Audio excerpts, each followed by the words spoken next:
The Endicott Gulls returned home to Beverly this past Saturday afternoon for homecoming to take on the Engineers of MIT and to give their stadium a new name, now known as Hempstead Stadium.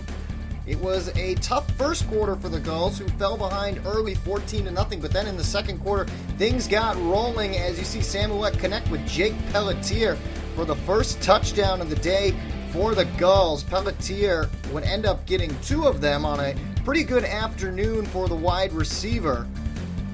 Sam Ouellette also having a good day. He had 201 yards and 3 touchdowns, which we'll see more of later. The defense had the tall order of trying to stop the MIT offense and got some big help right there from a blocked punt by the junior Thomas Connors. That would set up Endicott for their second touchdown here in the second quarter.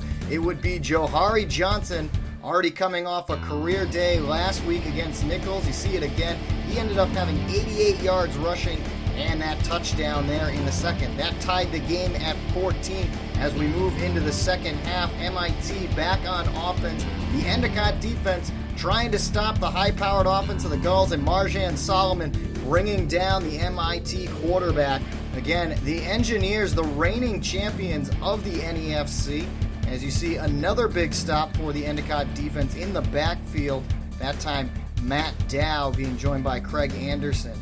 It wasn't all the rush defense of Endicott that would help save the game. The secondary got some good work in, especially from Captain Tyler Calitri. As you see on this attempted long pass, Calitri comes over and knocks it away. That would set up Endicott's offense, who had both facets of the ball going, the rushing attack going with Johari Johnson, and here's Spencer Walsh, the captain. He ended up having 77 yards, and this drive would help set up Kyle Regan here in the third quarter for this 31-yard field goal attempt. It was the only attempt on the afternoon for Regan, but he made it count, and he made all of his extra points count as the special teams unit really had things going for the Gulls as well. Back to Sam Ouellette and Spencer Walsh. This time you see him go right through the defense of MIT. Good for a first down as the Gulls just kept rolling.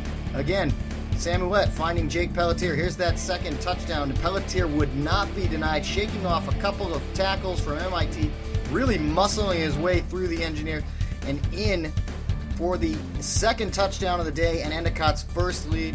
Ouellette again connecting with Pelletier. He had 61 yards, 2 touchdowns on the afternoon, and the Gulls offense just really kept on clicking, especially in the second half and the fourth quarter. Johari Johnson, there's a catch and run from the freshman running back. He had an impressive afternoon to follow up what was a good game against Nichols a week ago. And this, the big catch, Eric Rasney, one-handed grab, probably the highlight of the game for the Gulls. That would set up the go-ahead touchdown to the tight end Ryan Murphy. Right here, you see him catch it in the back of the end zone. It was his first ever touchdown and his only catch of the afternoon. Take a look again. Ryan Murphy, great positioning, and Sam Ouellette just cool, calm, and collected over that final offensive drive. It left MIT with only a minute and 10 seconds left to try and get back in this one. So with just that minute 10 left in the game, MIT would have to go back to work. They've tried to go on the ground, which had been most of their success for the afternoon. Matt Dow, Craig Anderson snipped that one out. MIT just had nothing going as Endicott's defense really stepped up and clamped down the win for them. You see this bad snap bobbles all the way back into Endicott territory, and MIT had no choice but to try a Hail Mary pass that's broken up on the ensuing play by Jamison Kraft, and the Gulls would go on to win this one, a come from behind 31-27 victory. Endicott gets their second conference win and moves past MIT in the standings in the NEFC.